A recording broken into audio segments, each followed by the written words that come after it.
నమస్తే అండి అందరికీ. నేను మీ Madhavi Krishna. Welcome to my channel Madhavi Krishna's Navarasa Kathamalika Telugu audio stories. ప్రతి కథ ఓ అనుభూతి, ప్రతి వాక్యం ఓ హృదయ స్పందన. ధారావాహిక నీ మీద నాకు, ఎపిసోడ్ 52.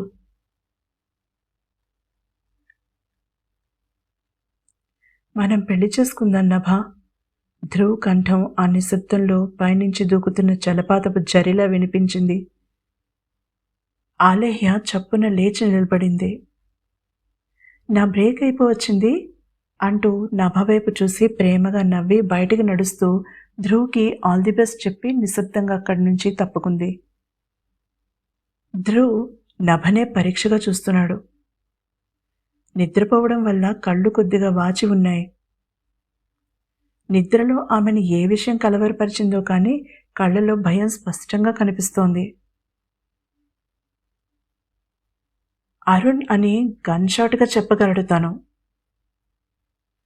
కోపం మెల్లమెల్లగా అతనిలో మరుగుతూ ఉంటే ఆమె పక్కన సోఫాలో కూలబడ్డాడు. ధ్రువ్ తన పక్కన కూర్చొని సహనంతో తన జవాబు కోసం ఎదురు చూస్తున్నాడని తెలుసు ఆమెకి. ఇంకా పీడకల ప్రభావం పూర్తిగా పోని నభ భయంగా అతనికి దగ్గరగా జరిగింది. కానీ ధ్రువ్, నన్ను పెళ్లి చేసుకుంటే మీరు ప్రమాదంలో పడతారు. అతని మొహంలో మొహం పెట్టి కళ్ళలోకి చూస్తూ వణుకుతున్న కంఠంతో అనేసరికి అతనికి నవ్వొచ్చింది. ప్రమాదాలంటే ఎప్పుడూ భయపడలేదు నభా. ఈరోజు అది కొత్తగా రాదు. ప్రమాదాలకు ఎదురు వెళ్లడమే తెలుసు, వెనకడుగు వేయలేను స్పష్టంగా చెప్పాడు ఆమెకి. కానీ ధ్రువ్, ప్రమాదం ఎదురుగా వస్తే ఎదుర్కోవచ్చు, కానీ సైకోగాడు ఎప్పుడు ఎలా వస్తాడో తెలియడం లేదు. మీ మీద అటాక్ చేయడం లేదు, మీకు సంబంధించిన బేకరీ మీద దాడి చేస్తున్నాడు. ఇంకేం చేస్తాడో తెలియదు. ఎలా వాడిని ఆపుతారు? బేయలగా అడిగింది నభ. అందరు శత్రువులు ఒకలా ఉండరు నభా. కొందరు ఛాలెంజ్ చేసి అటాక్ చేస్తారు, కొందరు కనీసం హింట్ కూడా ఇవ్వకుండా హఠాత్తుగా మీద పడతారు, మరికొందరు మన మధ్యనే ఉంటారు మిత్రులుగా నటిస్తూ. మనం వాళ్ళని మనవాళ్ళు అనుకుంటాం. నిజానికి వాళ్ళు చాలా ప్రమాదకరమైన శత్రువులు. ఆమెని తన ఒళ్ళోకి లాక్కుంటూ ఆమె కళ్ళు తుడిచి ఆ తడి కళ్ళనే ముద్దు పెట్టుకుంటూ వివరించాడు. ఆమె శ్రద్ధగా వింటూ అతని గుండెల మీద తన అరచేతిని ఉంచింది. లయబద్ధంగా లబ్ డబ్ అని కొట్టుకుంటున్న అతని గుండె ఆమెలోకి ధైర్యాన్ని పంపుతోందా అన్నట్టుగా మెల్లమెల్లగా ఆమె తేరుకుంది. నాకు సమాధానం ఇవ్వలేదు నువ్వు. ఆమె చెంపల మీదకి జారిన జుట్టు పాయని చెవి వెనక్కి తోస్తూ అన్నాడు ఆమె చెవి దగ్గర. మీ ఇంట్లో చెప్పాలి కదా, మరి ఒప్పుకుంటారా అడిగింది నభ అనుమానంగా. ఆ నమ్మకం లేకపోతే నిన్ను అడుగుతానా అంటూ నీహార్కి తనకి జరిగిన సంభాషణ గురించి చెప్పాడు. ఆమె ఆశ్చర్యపోయింది అంతా విన్నాక. బాస్కి తన స్టాఫ్ అంటే కన్సర్న్ ఉందని తెలుసు, కానీ మరీ ఇంతలా వార్నింగ్ ఇచ్చేటంత ఉందని తెలియదు అంది నభ నవ్వుతూ.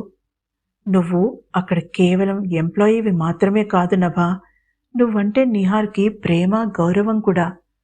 ఆ క్షణం అతని కళ్ళలో తన పట్ల ఆరాధన కనిపించడంతో అందంగా సిగ్గుపడింది నభ. అతను నవ్వాడు. మీతో ఒక విషయం చెప్పాలి సంకోచిస్తూ అంది. అతను చెప్పమన్నట్టుగా చిన్నగా తల ఊపాడు. నా జీతంలో సగం పిన్నికి బాబాయికి పంపాలి. ఇంటి లోన్ కడుతున్నారు, అది నేను తీరుస్తానని మాటిచ్చాను. మన పెళ్ళయ్యాక కూడా డబ్బులు పంపాలి, వాళ్ల బాధ్యత నాది స్థిరంగా చెప్పింది. ఆమె కమిట్మెంట్ చూస్తే అతనికి ముచ్చటేసింది. సగం మాత్రమే అన్నాడు సీరియస్గా. సగమే పంపుతాను, మిగిలిన సగం మనకి అంది గబగబా తల ఆడిస్తూ. అతను పకపకా నవ్వాడు. నీ జీతం సంగతి నాకెందుకు నభా, ఇక నచ్చినది చేసుకో. నువ్వు మన పెళ్లికి ఒప్పుకున్నావు, కానీ నాకు డైరెక్ట్ ఆన్సర్ కావాలి అన్నాడు. మా పిన్ని బాబాయిలకి విషయం చెప్పాలంటే భయంగా ఉంది. అతని చేతిని పట్టుకుని తన పెదవులకి ఆనించుకుంటూ చెప్పింది. ముందు నాకు ఎస్ చెప్పి చూడు, అప్పుడు భయం ఏమవుతుందో చూడు అన్నాడు నవ్వుతూ. ఎస్ కల్నల్, మనం పెళ్లి చేసుకుందాం, కానీ పిన్నితో మాట్లాడడానికి నాకు కొంత టైం కావాలి అతని భుజం మీద తలవాల్చి కళ్ళు మూసుకుని చెప్పింది. అతను ఏమీ మాట్లాడలేదు. ఆమెని పూర్తిగా తన ఒళ్ళోకి లాక్కుని తన పెదవులతో ఆమె పెదవుల మీద తీయని ముద్ర వేశాడు. ఆమె ఎస్ చెప్తుందని తెలుసు గాని అంత స్పష్టంగా ఒక క్లారిటీతో చెప్తుందని ఊహించలేదతను. ఆమె చేతులు అతని భుజాలని అదిమి పట్టుకున్నాయి. Thank you Nabha, you made my day అన్నాడు నవ్వుతూ. ఆమె అతని గుండెల్లో మొహం దాచుకుంది. మా ఇంట్లో వాళ్ళకి ఈ విషయం ఇప్పుడే చెప్పేస్తాను అన్నాడతను నవ్వుతూ. ఆమె కొద్దిగా టెన్షన్ పడింది. రిలాక్స్ నభా, మాది ఉమ్మడి కుటుంబం, ఒక్కొక్కరి ఫోటో చూపించి పేర్లు చెప్తాను, గుర్తుపెట్టుకో చాలు అన్నాడు. ఆమె బుద్ధిగా తల ఊపింది. తల్లి తండ్రి ఫోటోలు చూపించాడు. తన 2 చెల్లెళ్ళు, 2 బాబాయిలు, పిన్నులు, వాళ్ల పిల్లలు అందరి ఫోటోలు చూపించాడు. అమ్మో ధ్రువ్, నా వల్ల కాదు, వీళ్ళందరికీ నేను నచ్చే అవకాశం లేదు అంటూ అతని పక్క నుంచి లేవబోయింది. ఆమె మాటలు అతన్ని బాగా కదిలించాయి. తాను అంతమంది మధ్యలో అడ్జస్ట్ అవ్వలేను అనడం లేదు, వాళ్ళకి తను నచ్చుతుందో లేదో అని భయపడుతోంది. అతను నవ్వాడు. ఆమె చేతిని పట్టుకుని విసురుగా తన ఒళ్ళోకి లాక్కున్నాడు. ఆమె అదుపు తప్పి తూలి అతని గుండెల మీద వాలిపోయింది.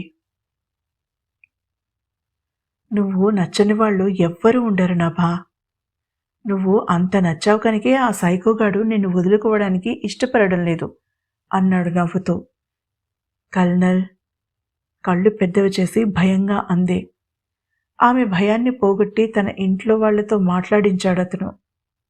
చాలా ఆనందపడిపోయారు అందరూ.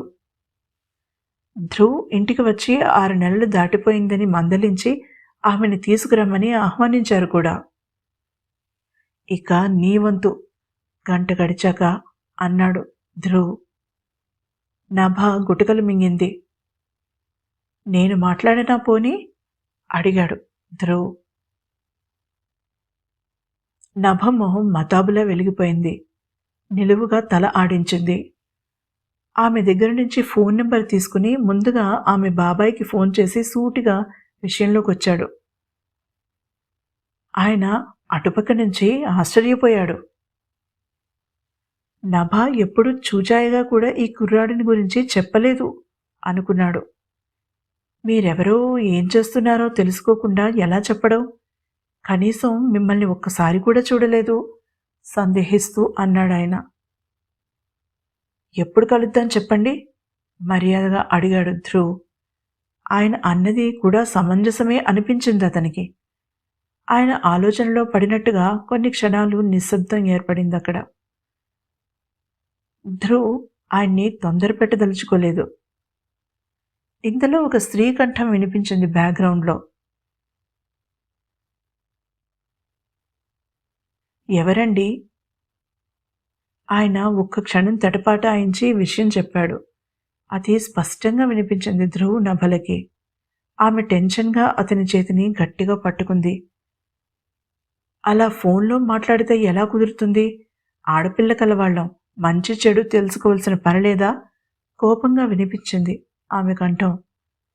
నభ ధ్రువ్ వైపు చూసి సారీ అన్నట్టుగా కళ్లతోనే సైగ చేసింది. పర్వాలేదన్నట్టుగా నవ్వాడతను. అది అది అంటూ నసిగాడు ఆమె బాబాయ్. మీరన్నది పాయింటే, నాకు ప్రస్తుతానికి ఇక్కడ నుంచి కదలడానికి లేదు. మీరే ఇక్కడికి వస్తే నభ దగ్గర ఉన్నట్టుంటుంది, నన్ను చూసినట్టు కూడా ఉంటుంది.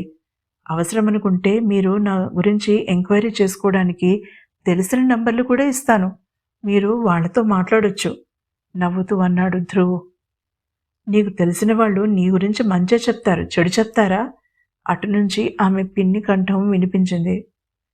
ఈసారి ఆమె డైరెక్ట్ అటాక్ మొదలుపెట్టిందని అర్థమైంది నభకి.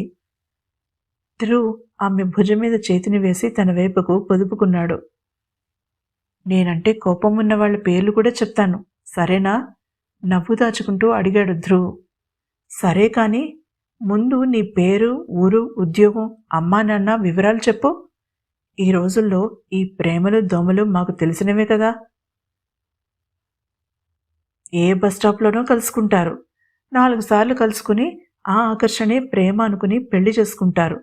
కానీ 4 రోజులు తిరిగేసరికి ఎడమొహం పెడమొహంగా కూర్చుంటారు.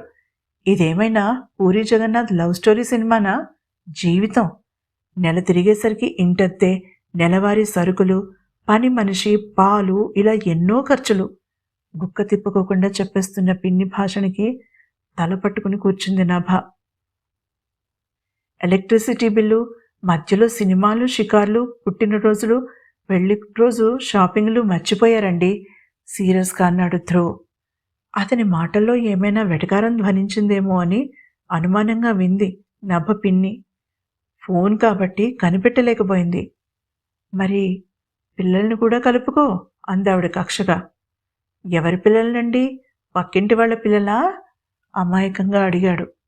ఆవిడికి సర్రున నశాలానికి అంటింది కోపం. తమాయించుకుంది. నభ ఎక్కడా? సీరియస్గా అడిగింది. అది ఆవిడ పరీక్ష పెట్టే విధానమని తెలుసు నభకి. సమయం సాయంత్రం 7 దాటింది. లేదన్నట్టుగా చెప్పమని సైగ చేసింది కంగారుగా. ఉందని చెప్పాలనుకున్నాడు అతను. నభ ప్రతిమాలడం చూసి ఆగిపోయాడు. నేను నా ఇంట్లో నుంచి మాట్లాడుతున్నానండి అన్నాడు ఉంది లేదు అని చెప్పకుండా. అబద్ధం చెప్పవలసిన పని లేకుండా మేనేజ్ చేసినందుకు ధ్రువ్ చాలా నచ్చేశాడు నభకి. సరే, మేము నీకు రేపు కాల్ చేస్తాం. ఇంతకీ ఏం చేస్తున్నావో చెప్పలేదే? దబాయింపుగా వినిపించింది ఆవిడ కంఠం. 5 ఏళ్ల క్రితం వరకు ఆర్మీలో కల్నల్గా ఉన్నానండి. రిటైర్ అయిపోయాను ఇప్పుడు. సొంత బిజినెస్ చేస్తున్నాను చెప్పాడు. అటు నుంచి ఏదో భారీ వస్తువు కింద పడిన శబ్దం వినిపించింది ధ్రువ్కి. కంగారు పడ్డాడు. నభ కాల్ కట్ చేసి పొట్ట చెక్కలయ్యేలా నవ్వింది. మీ సమాధానానికి పిన్ని కళ్ళు తిరిగి కింద పడిపోయి ఉంటుంది అంది. ఈ ఎపిసోడ్ మీకు నచ్చినట్లయితే కనుక తప్పకుండా లైక్ చేయండి. అలాగే నా ఛానల్ని సబ్స్క్రైబ్ చేసుకోండి. ఇంతవరకు సబ్స్క్రైబ్ చేసుకున్న శ్రోతలందరికీ కూడా నా ధన్యవాదాలు.